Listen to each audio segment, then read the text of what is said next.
Hi mga day, susubong gali ay maluto ako sang witwit or ginatawag nga bilo-bilo sa Tagalog ba. Nagbuka ako anay isang lobe pero nabudlayan kita ko niya kay mahunit gid ang lobe ano ni man tigulang lon. Sa inyo abi lantawan nyo abi kung tigulang nagid man ni ang lobe. Tigulang ba siya o gulang? Wow.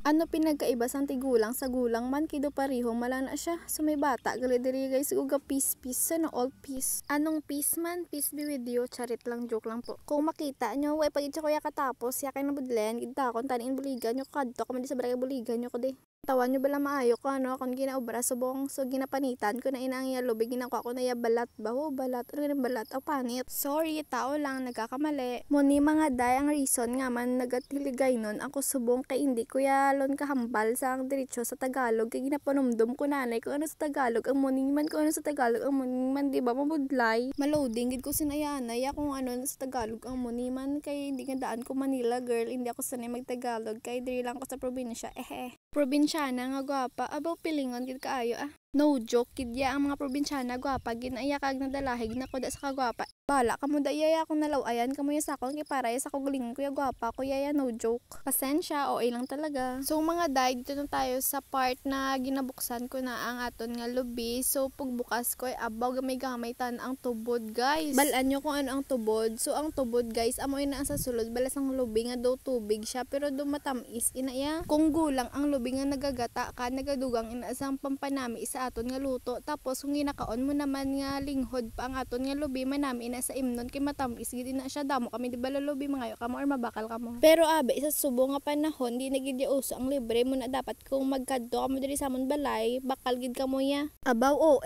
feeling negosyante nga ibaligya pero tuod gid man ya dapat ya baklo nyo. Syempre tawo lang ko nagakakapoy man kundi nagpabulig na lang ko sa akon nga ante nga gwapa abaw gwapa shesh nagpabulig daan ko kay makapoy nga daan magkuskus kay masakit sa kamo tapos ako naman ang nagbulos tapos ginsakyan ako sa akon nga manghod diri sa likod ano man brum ko no ay i-feeling ani namon nga kunwari sakay kami sa car bisan hindi pero kung makakwarta kami bakal kami sang car para hindi na imagination. Muni mga day ang sahog sang aton nga bilo-bilo or aton nga ginatawag nga witwit so mayari kami diri nga ubi kag saging so diri gani sa witwit dapat kinanglan pa na sang kamote pero wala kami kamote subong so muna lang anay duwa lang anay kabilog nga sahog bisan bala gamay lang ang sahog pero dapat manami ang pangluto ba manami ginaya kanon niya ining bilo-bilo bala or ginatawag nga witwit diri samon manami ini pang merienda ya mga day. Duha malang abi ang sahog tapos dupayos papon nga saging mo nano na lang niman. Pero syempre ayos lang yan dahil makaon ta man ay gyapon. Subong abi nga panahon kay tag-init na kag super init wala gid ka ulan-ulan kundi ang mga ulutan no aton nga mga prutas kalain na.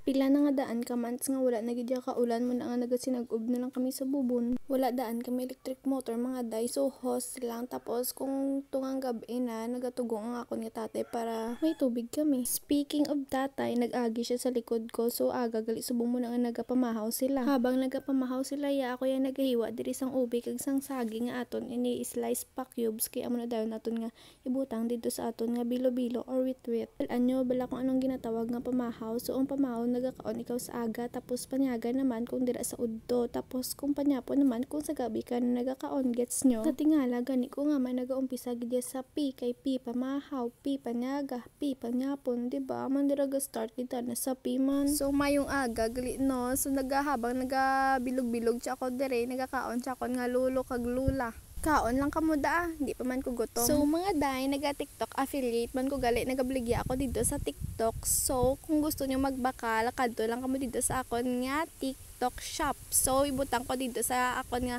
comment section ng akon nga account.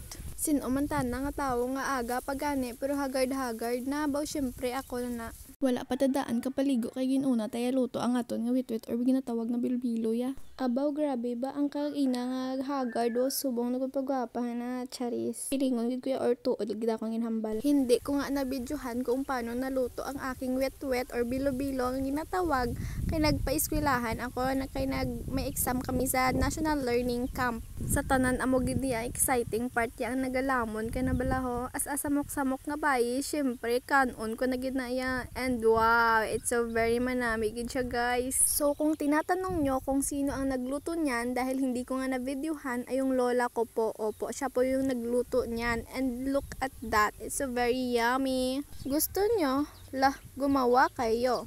Kung hindi ka mo kabalo kung paano lutoon ang witwit or bilo-bilo ang ginatawag, comment lang kamo dara kay ako na dayon nga obrahon. Comment kamo sang part 2 kung paano lutoon ang witwit or bilo-bilo kay ako na dayon nga videohan para sa inyo.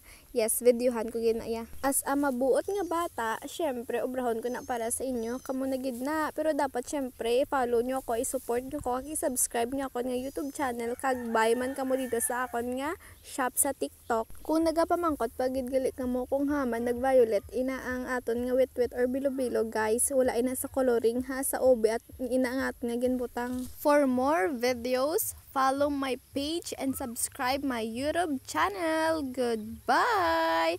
This witwit or bilo-bilo na tinatawag is so very masarap talaga. Kaya nga tinry pa to ng pinsan ko eh. Babush! Bye-bye! Kung gusto nyo rin po palang magpa-shoutout, comment lang po kayo at isa shoutout ko ang pangalan nyo. Goodbye!